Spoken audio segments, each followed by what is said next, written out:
This is Philip Ryan Block, and welcome back. I know it was a brief hiatus, but welcome back to the Open Heart Collective. If this is this is why we do live videos, because I cannot speak sometimes. If this is your first time joining us, welcome. If you're a returning listener or viewer, I appreciate you taking the time out of your day to join us, to interact with this, to help break the stigma, to help spread the word. So my guest today is my latest and newest and greatest friend, Michelle Serna. We met 2 weeks ago.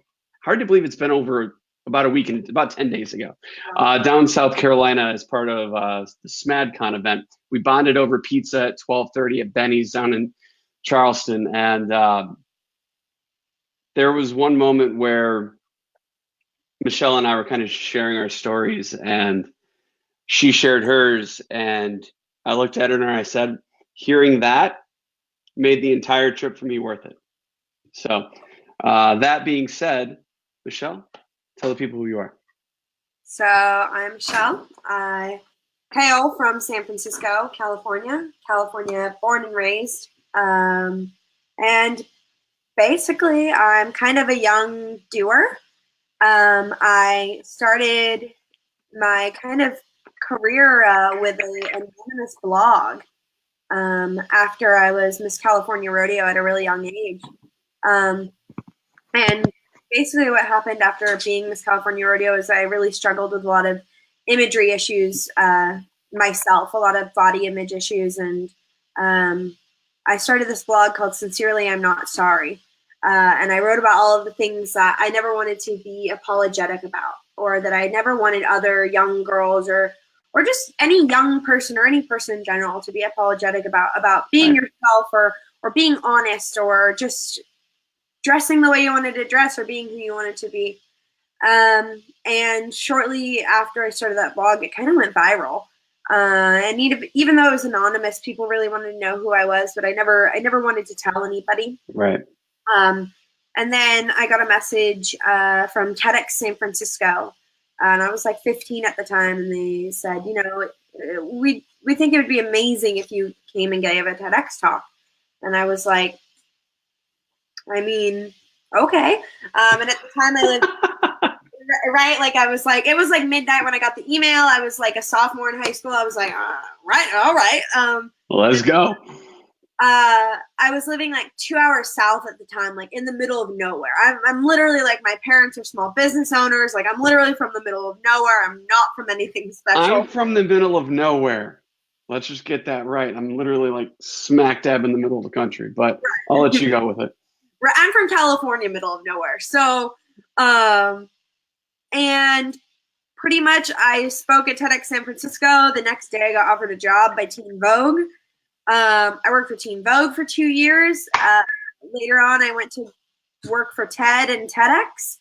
And that's how my career got started. I got into event management and got into Stanford University, moved to San Francisco, and that's what I've been doing ever since.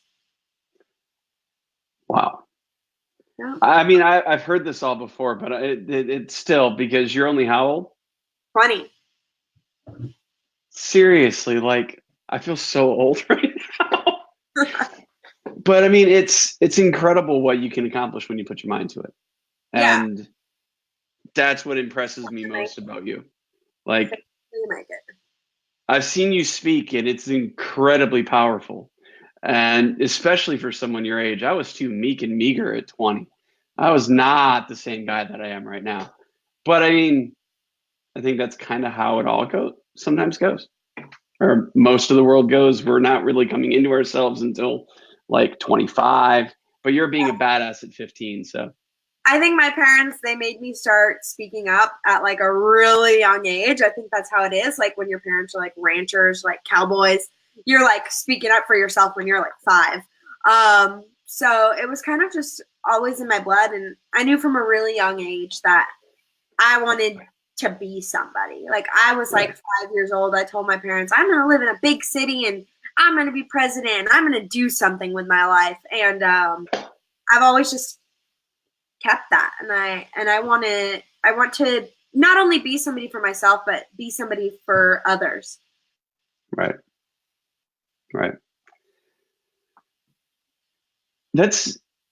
I like how you said that. Be yourself, or be somebody for not just yourself, but also for others. Can you explain that in a little bit more detail? Yeah, I think when I was like growing up in a small town, I wanted connection. Like I felt so different. I felt so alone. I was always like that weird kid.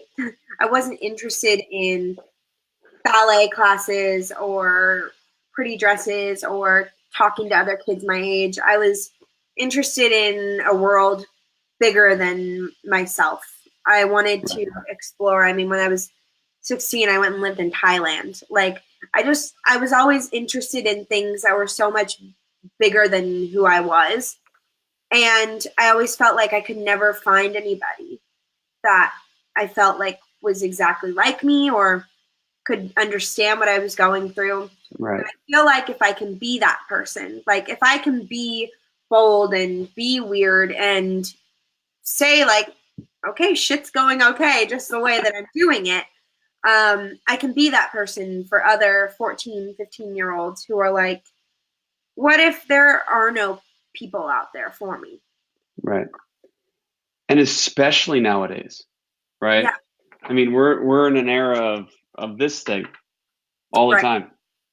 And putting a lot of stock in what the people speaking through this thing have to say. Now, that's not to be said for what we're doing right now, which is pretty much the same thing. But my younger brother's is turning 21 this fall, and that's the same problem. Like, he puts so much stock into what other people say, and he's not being himself. So, I mean, that's what I'm constantly getting on him about, is just be you. If you're weird, cool. Like, I was weird, and look at me. It's so much about like people think so much about the content that they're putting out about themselves, and it's, to me, it's like, why? By the way, your dogs are adorable. Thank you. Yeah, they are. That's all I'm about. That's the content I put out. Dogs and horses. I love it, though. That's me. Yep, 2 pups and a girl on Instagram. Yeah, I work harder on my dog's Instagram pages than I do on mine. I'm always getting content from my corgi's Instagram page.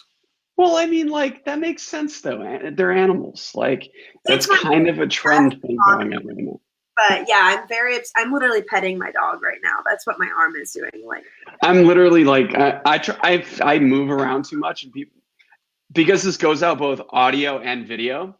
So like, people don't always listen or watch it, but like, I'm literally always going side to side in my chair, or like going back and forth. War with my dog. She's right. Like old. Like, gotta keep her entertained. Right.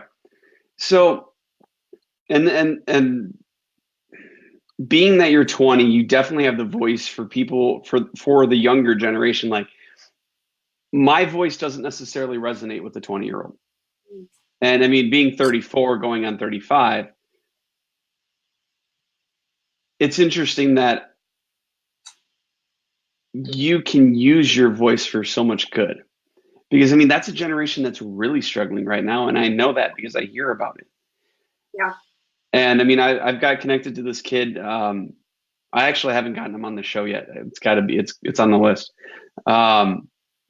Jordan, I think he's out on the East Coast somewhere. I don't recall where, but he was a colleague or a friend of a fellow guest, and he's 17, and he's really big in the space as well. So I use big relatively based on him. You get it. But it's incredible what I see coming from people like you, in our conversation that Thursday rainy fucking cold night in Charleston. Like, that was the most moved I felt in a long time. And going through this content series, like, I hear a lot of stories. So you're going to Stanford. All things are amazing in your life. And then I know something happens next. Yes. What's that something? So next that happened was I got diagnosed with epilepsy and a strain of other neurological disorders. And I like remember it plain as day. It was January 3rd, and I was in the middle of my winter break. And I hadn't been feeling well for a few months. Like I had been kind of distant at school and not doing super well, and like my whole life just like changed. Like Right. for me, it felt like it came just shattering down. Like, and for anybody who gets diagnosed with an incurable disorder or disease, like, Right. I've been a planner, like I said, since I was 5. Like, I plan shit. Like, I love to plan. And I had my whole life planned out, like up and just until like the fucking minute. Like, Right. I'm gonna do this, and then I'm gonna do this, and then I'm gonna be president, and then I'm gonna retire in a fucking cottage in Palo Alto, and it's gonna be great. And like all of a sudden, people were like, "You can't do that anymore. Like, you're gonna have to do things differently, and it not that you can't do it, but you have to do it differently." And for me, it was like, fuck. Like, I just remember like holing up in the house for like a week, like would not leave, like disconnected from everyone and everything. I was like, I'm not doing anything anymore. My life is over. And how old were you when this happened? It was a year ago. Okay, so really recent. I knew it was recent, but I couldn't remember the time frame. And so, for me, I thought, if I'm going to be different than who I was, then I just don't want to be here anymore. Right. Like that. I left school. I couldn't go to lecture anymore because I just couldn't be there anymore because I started failing classes, and I went from a 4.0 student to a 1.7 student. And I was on the verge of getting kicked out. And so every day it was just like, should I drive to the Bay Bridge today or the Golden Gate? How should we do this? And it was like, I knew that I was better than that. Like, I knew that it was temporary, but like, is it worth it to go through all this to like get better?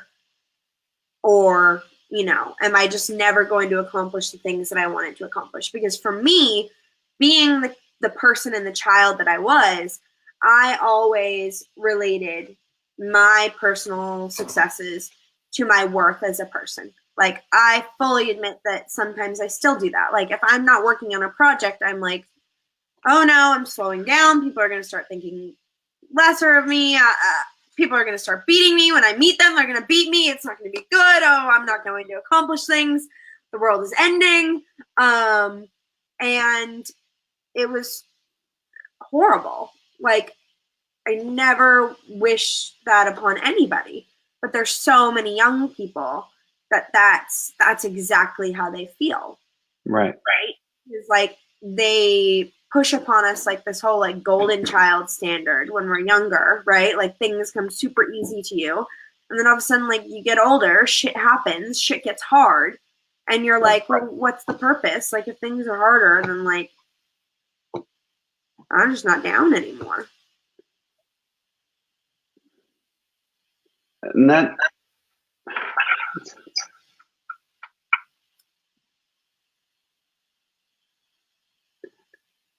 I've been where you are. Ooh, echo.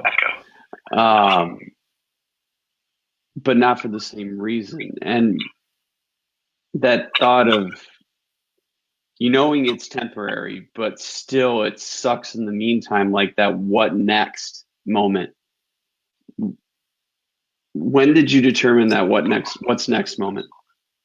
Like that moment where you were either doing it or you weren't, and you had to suffer and you had to go through the pain to get where you are now. I think for me, it was kind of looking. I went to the Mayo Clinic for to be hospitalized. Right. And I met other people there who were going through things that were, I would say, worse than what I'm dealing with. Other incurable things, but for me, epilepsy might not end my life. I mean, there's a chance it could, but it probably won't.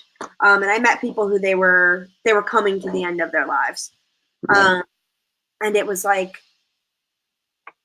the fuck am I doing? Like, I have the chance to do something with this. Like, it sucks that it happened to me. It sucks. Right. Like, I wish every single day that it had not been me. But I have the chance. I learn. I'm really good at learning. I have the chance to learn about this, and I have the chance to try to find a cure, and I have the chance to reach out to others. Like, this is a chance for a new project. Like, you're looking for a project is right in front of you. It's your own disorder. And for me, I couldn't, like, I looked at all that I had and all that I had accomplished, and it was like, why stop now? Things have been difficult before. They're just a little harder now. And I was like, you've always been a different kid. Now you just have to do things differently. And it was kind of realizing that I needed help and I couldn't do things on my own.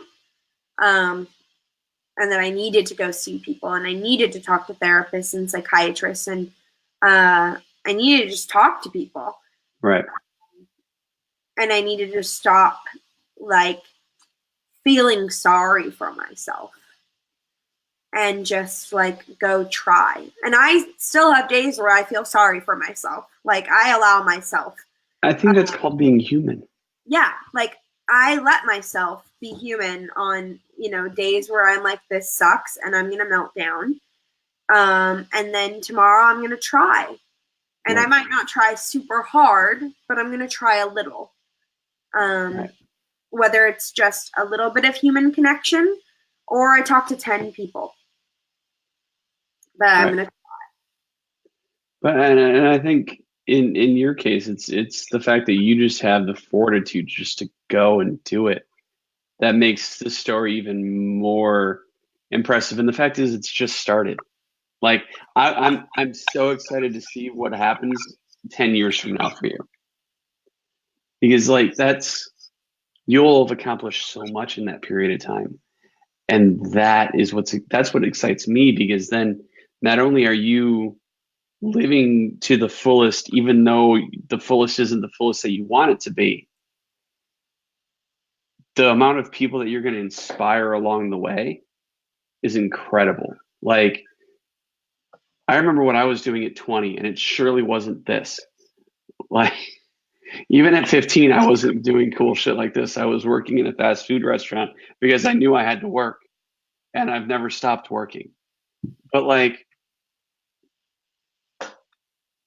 this is the exact ethos and mission as to why this entire collective was started, because I know I've told you this and everybody listening or watching has heard this before, but the entire message and mission of the Open Heart Collective is, my story might not help you, but your story is going to help someone else. And I guarantee you there's some younger individual who's been tired of hearing me talk to other older people about what it's like to be young or what it's like to be struggling. And now we're not doing that. Now we're having a conversation like I'm going back to remembering when I was struggling with my own depression when I was about between 13 and 18. And those moments where in my instance, it wasn't a car, it was a blade, but it was so close to being over. And now I'm blessed with a loud enough voice, even though I'm subduing it now because I think I keep peaking my microphone, to help other people get their voices heard, whether it's through music or whatever the case may be. But like, what's for that young person who's struggling, what's that advice? What's that words of wisdom, insights, all that? Because that's a large demographic of people that are struggling.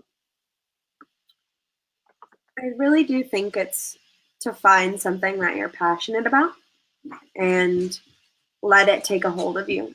I know for myself, like in my darkest hours and days, I've been a competitive horseback rider since I was really, really young. My parents did it professionally, and I'm like truly, truly passionate about it. I have a real like desire and love to do it. And a lot of the young people I meet, they don't have a passion. Like they've never found it. Like they don't have their thing. They don't have that thing that just like makes them want to go out and do things. And I think that having a passion is something that can really, really help you. And just knowing that no matter what happens, that passion will be there for you, whether it's music or reading or a sport or crafts or it can be fucking anything. Like it can be underwater basket weaving. I don't give a shit about what it is. Underwater basket weaving. Let's talk about that for a second. That sounds like fun. Right? Like whatever it is, like we all have our weird things, but like find it and just let it take a hold of you. And my dogs. Is that your dog in the background, by the way? They're growling at each other. Yeah. But yeah, like find it and let it take a hold of you, because I know for me in my darkest moments, it was always like, I have that thing and I'm good at it, and I'm going to go do that right now because I feel like shit and I don't want to. Right. And like, you know, I think a lot of people are like, well, you got a voice when you were so young, and like, I can't do that. Like, I just don't have the power to do that. And for me, I'm like, I don't come from anything fucking shiny and special. Like, my parents are small business owners in the middle of nowhere. Like, I went to public schools in the middle of nowhere. I grew up riding horses, playing with bunnies in dirt. Like, I come from dirt, soil. And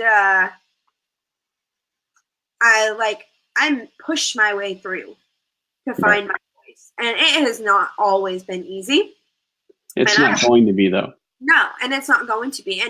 And the amount of no's I have received for trying to get my voice out there is a lot. Like, if I could plaster them on the wall, it'd cover the walls of my apartment. Bunch of sticky notes. Just like everywhere. But I kept trying because I knew that it would be important. Right. And so it sucks to get a no when you're trying and you know that you have an important message to share. But even when you don't have an audience, the audience will show up. Right. I mean, I didn't figure out what I was supposed to do until I was 27. So I can only imagine where I'd be if I had figured it out at 20. But then again, we probably wouldn't be having this conversation if that was the case. So it's a matter of putting everything into perspective and just going forward. I mean, for me, I still don't know what I want to do. Like, people ask me all the time, what's next? And I'm like, I don't know. Maybe I'll get another degree. Maybe I'll take up underwater basket weaving. Or like I have no fucking clue what's next. I just know that whatever I want to do it well, and I want to positively impact the people around me. Right.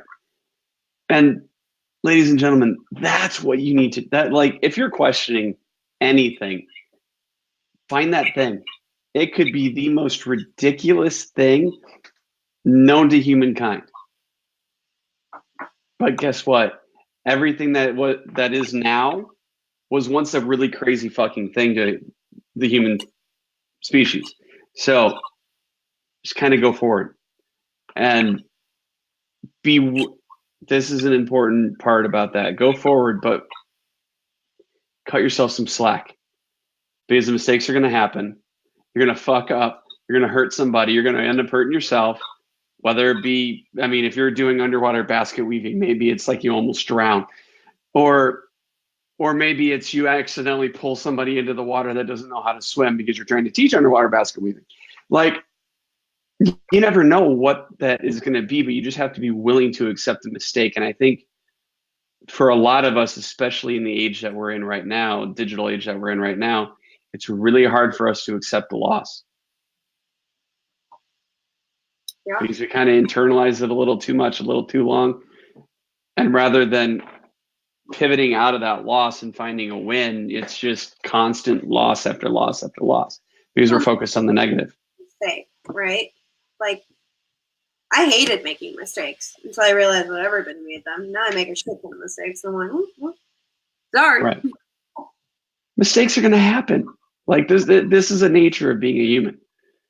Yeah. And I think when I let go of my desire to be like a perfectionist, a lot of good things started to happen in my world. So many people want to be perfect, but perfect is so relative to situation, circumstance, or person. Yeah, when I stopped giving a shit, it was a glorious day. People are no, I want to know about that day. Like that is really interesting to me. I think it came in like my senior year of high school. Like I was traveling a lot for work. Like I basically I was in high school, but like I wasn't really. I was like never there. I was traveling a lot for work, speaking at conferences, and like this teacher just was like, if you're going to be, I don't remember what the situation was, but I was not being a happy camper. And he was like, if you're going to be a brat, why don't you just get out of my classroom? And I remember I stood up, I gathered all my things, and I left. Like I got in my car and I just left. And I was like, I don't care anymore. Like I just don't care anymore. I am doing what makes me happy. And because I remember my high school hated what I was doing. They weren't small town. Doesn't like me. I hear you. Don't like when people leave the small town. And for me, I was like, fuck them. I'm doing my own thing from now on. I'm doing what makes me happy. In a couple of months, I'm moving to San Francisco. And ever since people have been like, you just really don't care, do you? And I'm like, nope. I do not. I do what makes me happy. And that is how I run my life. I don't do projects that I'm not passionate about. I'm not friends with people that I don't like. That's good news for me. Right? Like, I mean, I don't go places I don't want to go to. I don't respond to people that I don't see a reason to respond to. Like, for me, it's like, put time into what you believe is going to give back to you. If you think that you're just responding to open air, right? Why? I mean, we don't have a lot of time here. I mean, we do and we don't in the same point in time. But you don't. I mean, I'm not speaking this into the universe or anything, but I could be driving to my office tomorrow and get sideswiped by a car, and all of a sudden my entire life turns 180. And I mean, I don't want that to happen because I'm just now starting to get into running. So anything happening with my legs, like I'd be kind of pissed. But who knows? I mean, and a lot of what we're talking about here reminds me of in similar storyline to Charlie. Does anybody out there know Charlie? I can never pronounce his last name. It's some southern like Louisiana-based name. Anyways, he was managing some hip hop artist. I started following him on Instagram a while ago, but he was like, I'm gonna lose like 185 pounds. I'm gonna fucking run a triathlon, Ironman, all these things. He's gonna ride his bike across the country, and he's done it. But literally, the only thing separating us from him is just doing it, whatever that it is. And that's where I think people lose it, is they don't know what the it is, and therefore they refuse to do anything else. Well, and I think a lot of people just don't know like what they're passionate about. And for me, that's like really terrifying. I was really lucky to have parents that basically introduced me to like anything and everything. Like I was that kid that like played every single sport. Like I played like soccer, volleyball, swim, basketball, like did everything. They were like, you want to do piano? You want to play violin? Like, what are we going to do? Like, you need a passion. You can't just like sit around bonbons. And on the flip side, like I was lucky enough to come from a financial background where my parents could do that, right? Like not everybody has that opportunity. But you know, for me, it was like I was able to really fall in love with a lot of things. I fell in love with reading. And so my mom, like every week was like, here's 10 new books, like read the shit out of them. You know, like I fell in love with soccer. So my parents were like, okay, like let's do soccer to the full max. I fell in love with horses. So we went to the full maximum. Like, so I was able to like find these passions and be supported in them. And I think that a lot of people, that's what they're missing is like, they are not introduced to things at a young age. And so they're not able to find that thing. And then they don't have people to like back them up. I, to this day, am still a competitive horseback rider. And I'm still very, very supported in that. Even as an adult, like my parents are still highly supportive of it. My boyfriend is highly supportive of it. Like it's, you know, it's a thing, right? It is Michelle's thing. She does horses. She's going to practice every day. And we support that. And so it's able to remain a passion of mine. Right. And that's amazing. I'm doing that with my kids too. Like both of my kids are at practice right now because one's in football, one's in cheer. They've done gymnastics, they do taekwondo, they've done swimming, all these things because I want them to experience things and I want them to make mistakes and I want them to grow and I want them to obviously learn discipline in a lot of these different areas, teach discipline in different ways. But it's just, I want them to experience some of the stuff that I didn't get to because I grew up in very humble, I didn't get to do a lot of cool stuff. I got summer camp like once a year when I was in high school and occasionally basketball, but I was terrible at it. Yeah. I still enjoy playing basketball, but I'm still terrible at it. All of those things that we're like bad at, but we enjoy doing. Right. Yeah, I have a few of those things. Like I like drawing pictures, but like they're really bad. Yeah. I'm like, look at the sketches, and people are like, what is it? No, that's when they take it and they're like not sure which direction to look at it in. Yeah. So what now that we talked about all of the maybe not so nice, not so pleasant, not so you know what I'm talking about, the not so nice parts of the story. Now let's talk about the exciting parts. Like let's talk about what's going on with you now, like what you're passionate about right now, what you're working on, where you're continuing to work on, maybe what you don't know what you want to work on now. Let's talk about the positive because we cannot have a talk about mental health at all if we're not talking about the positive and the negative at the same time. So I'm doing one of the things that can majorly affect mental health the most. I am job searching, which in the Bay Area is everyone's like, come to the Bay Area. There's so many jobs. And what they don't tell you is that everybody is really fucking amazing. Like people all the time are like, you're so good, I would hire you off the bat. Well, for every me, there's like 15 better me's. And so, like I said, I'm really passionate about event management. That's what I've done like the last 3 years. And so that's the realm that I'm in. I've applied to, I don't know how many jobs. I'm in the 5th round for I don't know how many positions. And I'm also working on an event here in the city called TEDx Hayes Valley. It's in my neighborhood that I live in. Nice. San Francisco. Hayes Valley is where I live. It's a really cool, bougie little. I've driven through there once. It's very bougie. It's very cute. There's boutiques and restaurants and dog parents and rich white people. Very gentrified. I love it.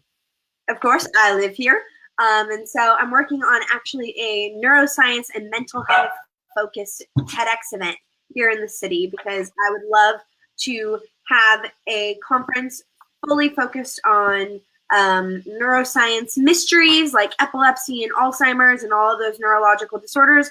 But I also have a conference that focuses on mental health because it's all neurological. And so it's also a huge passion of mine. And so that's a conference that I hope to bring to the stage next year, sometime in the summer or the fall. We will see, because working on conferences takes a very, very long time, especially when you're trying to, hopefully I will bring to the stage maybe 24 speakers in front of 4,000 or 5,000 people. That's kind of what I like to do. If you're going to do it big. Big bark. No, leave each other alone.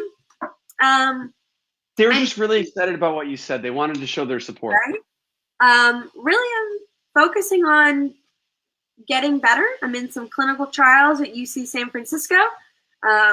Thankful to live in a city where I have access to great healthcare. Right. And I'm focusing on being a good neighbor and a good friend. A good dog mom. A good dog mom. I am a really good dog mom. I am the best dog mom. I know the names of every single dog in my neighborhood. I am that girl. That's impressive. And I'm like, oh my God, hi Louie, how are you doing today? How was your trip to Santa Monica? And the parents are like, I'm like part of this little gossip group in my park where we hang out at night. Oh, gossip groups. We drink margaritas or sangria, and we gossip and we watch our dogs play. So as you can tell, I'm very passionate about my neighbor. That sounds like a lot of fun. It's so much fun. I need to take a trip out there just to experience that and then fly right back. Like living in San Francisco is an experience in its own. Right.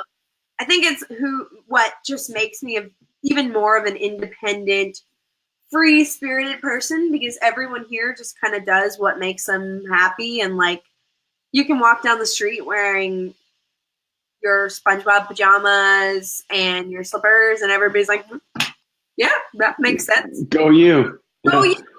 And so that's what I'm doing. I'm doing all of the things that I'm passionate about. I'm not currently going to school because I'm not passionate about it. And so that's what I'm doing. That's my road to success for myself.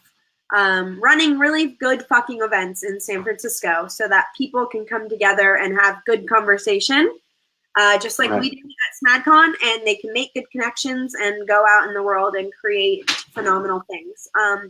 Because for me, I think events are where the really good shit comes from. Oh, I mean, I've been saying this a lot since I got back. And I travel frequently, not nearly probably as much as you do. But there are times where, and I don't know if you can relate to this or not, but when you travel and you're like, all right, I'm done. Like, you don't need, like, you feel like your work was complete. Like, you don't need to go back for any reason. I don't think my work is done in Charleston, but I cannot figure out why. I will not be going back to Charleston. It is too warm there. As you can see, I'm wearing a turtleneck because it is fair enough degrees here in San Francisco today. So no, I will not be going back there. Well, I'm just saying, like, that New York, or like New York is a big one for me. Events like I said before, I'm a huge TEDster. I go to the big TED conferences every year, and like for me, some people, they go to one TED conference and they're like, yeah, I've been to TED, don't need to go back. As you can see behind me are all of my badges from TED, because I go not once a year, not twice a year. I go like 6 times a year to big TED conferences, because for me, the work will never be done. I've been going since I was 15, so I'm running on 5 years now. That's like 25 conferences, 30 conferences. I don't know how many at this point, but for me, the connections that I've made there are incredible. Like, I don't know if you've seen how many friends on Facebook that I have, but all of them are from conferences. Because no way. Now I got to look at the number. I think it's like probably close to 2,000, but like all of them are from conferences. Maybe 300 are from like home. The rest are people I've met at conferences. Like, I scroll through my Facebook sometime and I'm like, conference.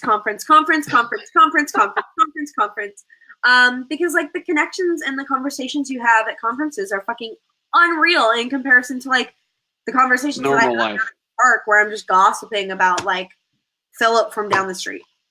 Right. Right. Like, Who's so that weird dude that was walking around in those SpongeBob pajamas? Like, let's talk about that guy.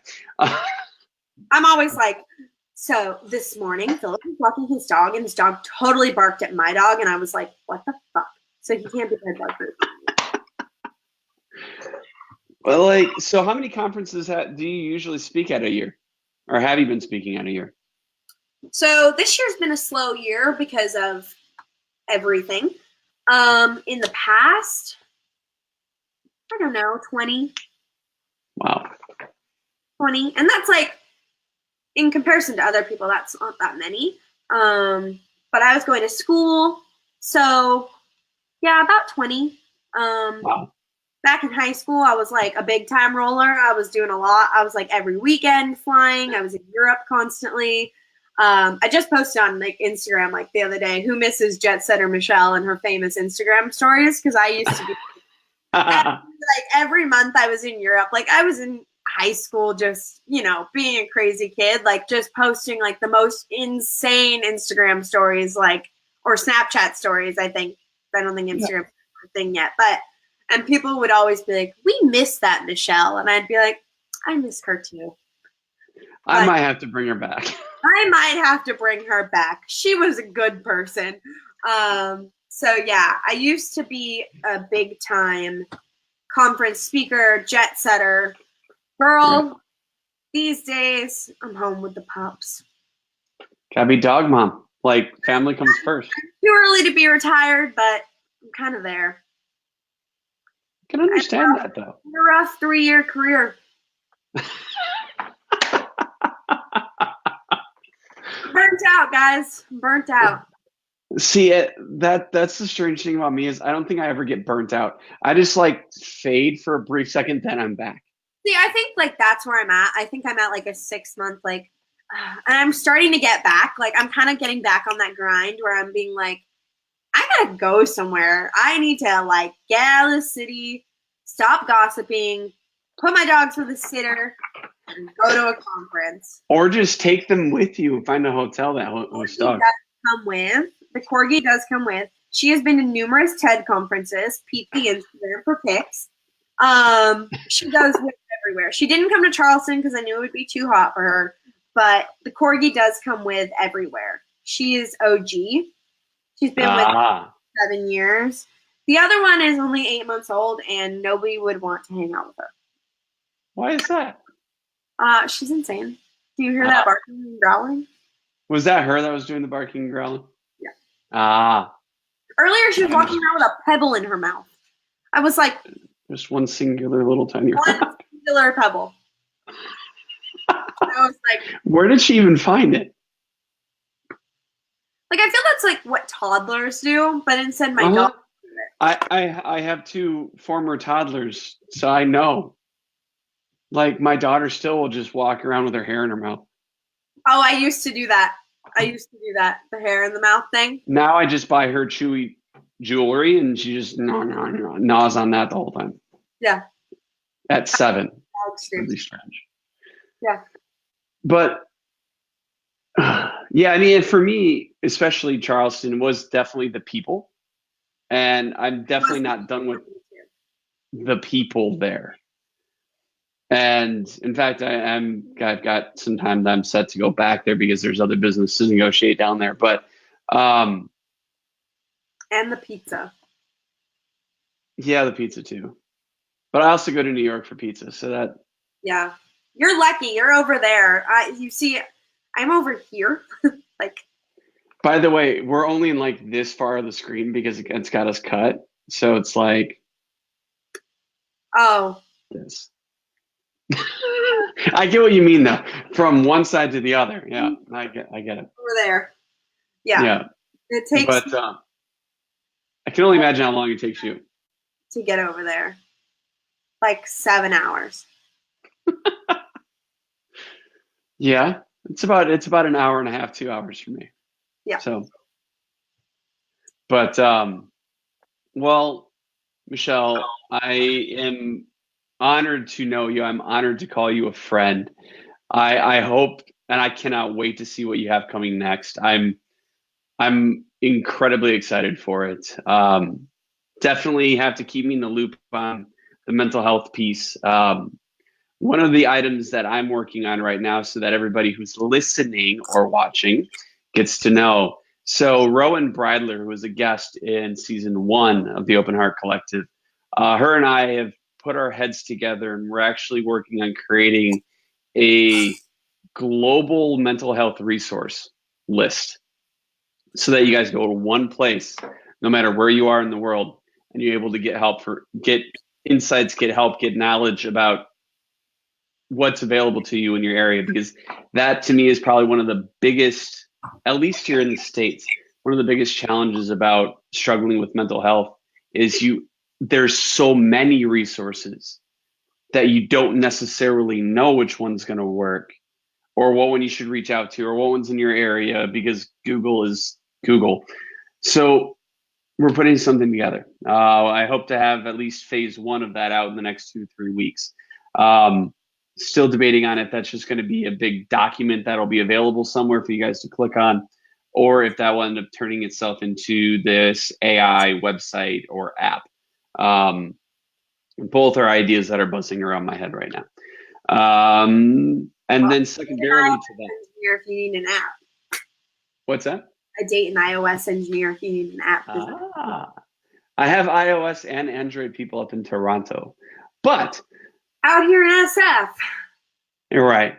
Got the good I stuff. talked to an app developer in SF once. He wanted to charge me a ridiculous sum of money, and this was like, money. Yeah. When our rent is $4,200 a month, we charge a lot of money. Oh, I can only imagine. Yeah, I can only imagine. A lot but we talked about that when we were talking. Because the standard or the cost of living here in Illinois are ridiculously cheap by comparison. Anyways, so be on the lookout for that. I'm also on a mission right now to personally reach out to as many mental health organizations and share this story, because the only way that we're going to break the stigma, the only way that we're actually going to get people to talk about what they're feeling, is to actually fucking talk about it. So if you know any organizations that need to hear this message, please feel free to share, because I mean, you guys know this, the ones that I've been longtime listeners. I'm tired of waking up and reading about this musician, that person, this entrepreneur. Like, one of the facts that Rowan told me is the largest reason for death in the UK in males under the age of 30 is suicide. Mm-hmm. And most of those are entrepreneurs or musicians. So the only way that we're going to change this is to talk about it. That's the only way. And collectively, our voices are louder than they are apart. So that's why we're doing this, because Michelle and my voices can get pretty fucking loud. I know, I've experienced it. So that being said, as we get ready to wrap, where can people find you? How can they connect with you? What's the best platform? So on and so forth. So my best platform to connect with me, I'm a big Twitter head because I live in San Francisco and we love Twitter. We do. We love Twitter here in San Francisco because it's based here, just like everything else. You can find me at Michelle_Serna 2. What happened to Michelle Serna _underscore Serna 1? I used to own Michelle_Serna and I sold it to another Michelle_Serna because good for you. It used to be another person and then she married a Serna, whatever. Gotcha. Okay. And on Instagram, I am 2 pups and a girl. Follow that page for a bunch of adorable dog photos and horse photos or horse stories, because that's about the split right there. It's very few photos of me. Lots of photos of dogs. I've witnessed this. I answer every message. I love new friends, and I'm pretty much really friendly. Well, that's a good thing to know. I mean, I'm a pretty friendly person too. So this is going to be a good friendship. Good. So ladies and gentlemen, friends, family, if you are one or know someone who is struggling, I say this in every episode, but I actually mean it. And I don't know how long it's going to take for most people to actually understand how much I mean this. If you're struggling, if you just need an ear to listen, because oftentimes when you are struggling, you don't want people to talk to you. You want people to listen to you. So that being said, I am so available that my fucking cell phone number that rings this thing right here is literally in my Instagram profile. So anybody, anywhere in the world can call me pretty much at any time. I don't necessarily always answer because, of course, screening calls, but I answer most. Although I've been getting hit with a lot lately, a lot of those spam bot calls. Anyway, I digress. So reach out. If not to me, hit up Michelle. She says she answers every DM. So reach out. We're here. And just don't send me dick pics. Because no, I draw hats on them.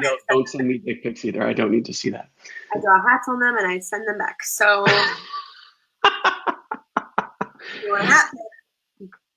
yeah, we don't play that game in this community.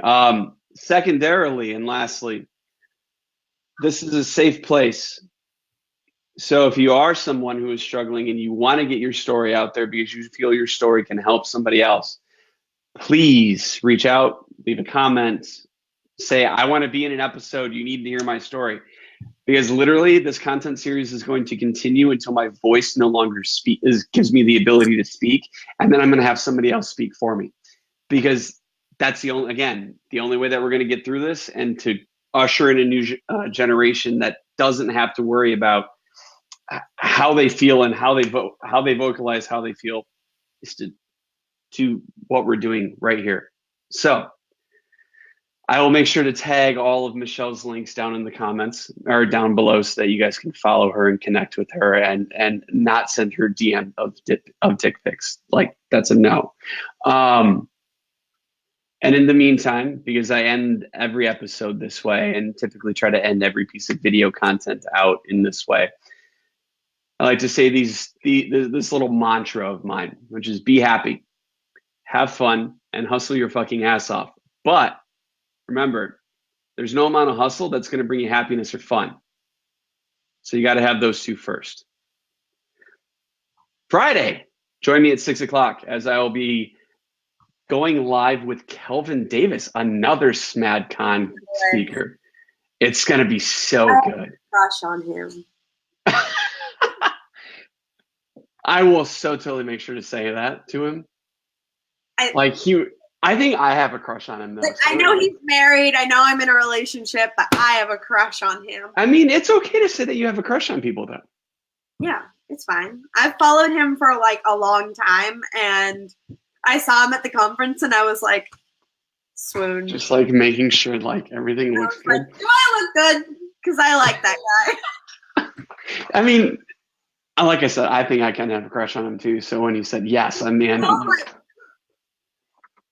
like, what's that? So cute. He is. He's fucking adorable. Yeah. Anyways, guys, we'll see you in the next one. Y'all know the rest. So hold on, Michelle. You stick around.